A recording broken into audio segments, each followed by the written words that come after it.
America Ferrera is wrapping up one of the biggest years of her long career.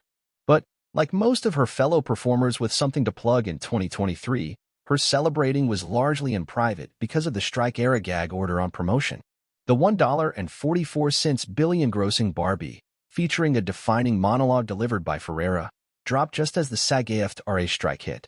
Dumb Money, Craig Gillespie's dramedy about the GameStop short squeeze in which the actress has an equally pivotal supporting role, premiered in September at an actor-free Toronto International Film Festival screening. But with her guild's new deal with the studios finally ratified, Ferrera is making up for lost time, appearing at a string of recent events such as the December 1st Women in Film Honors, where she accepted the Jane Fonda Humanitarian Award, and the December 3rd Academy Museum Gala. I think that this moment is a celebration of the work that I've done recently and, in a lot of ways, the work that I've done my whole career, Ferrera shared during an early December phone call. And that is beautiful and joyful in and of itself.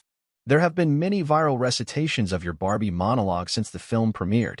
Have any been as exciting as when Jane Fonda incorporated it in her presentation of your honor at Women in Film? I'm still processing it. She's such a legend and an icon and a trailblazer. I feel overwhelmed to have her acknowledge my work as an actress and an advocate. When she chose to start using her platform to speak up for things she cared about, there was no blueprint. That's not easy. Then she turned around and brought that advocacy into her work as an artist and a producer by getting stories told that mattered to her. To have someone who created that playbook acknowledge and see me on that path that she paved, there's a lot happening right now, and each thing is sort of its own monumental moment, but that is especially meaningful. You had this massive global media tour ahead of Barbie's premiere, but the dialogue shifted dramatically once people saw the film, at which point you could no longer talk about it. Was it bizarre watching that unfold from the sidelines? Yes, we were on this crazy global press tour, but nobody knew what the movie actually was. We were talking about the movie in a bigger sense, not wanting to spoil things, so it was incredible to sit back and watch it land with audiences, see what they responded to or were writing about. It was also a bit frustrating to not get to engage with that. I think there's an explosive energy around us getting to be back together and talking. It's very welcome on my part. I'd assume that the strike's end would bring a deluge of offers, if not conversations about potential new work. Has that been the case?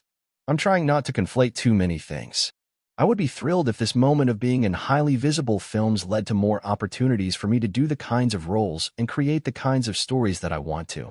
But that's hard to predict. I've had many moments in my career of wonderful successes that didn't necessarily lead to more opportunity. I've learned to just slow down and drop that expectation. I am gearing up to direct my first feature film, actually, and I've been involved in that since before the Barbie script came to me. You're talking about the adaptation of I Am Not Your Perfect Mexican Daughter that was announced in 2021, right? What's the latest there? Things take time, particularly when you've had a pandemic and 2 strikes. But we love hearing the stories about, oh, this movie took 12 years to make. You just never know. We switched studios. We were at Netflix for a year and a half, and we are now at Orion.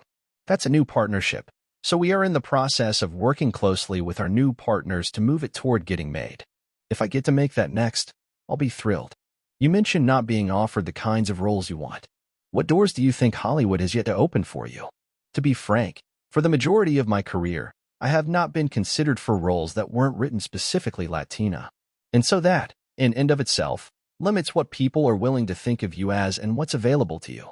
The gift of what Greta Gerwig offered me is that she actually did write the Barbie part as Latina. I suspect that if she hadn't written it as such, I might not have been the person they went to. However, even though the role was written Latina, it was not a Latina role. Being Latina was not the purpose of the character. She got to be a full human and representative of so many things. It wasn't a check-the-box kind of casting. That has begun to change somewhat, for me at least.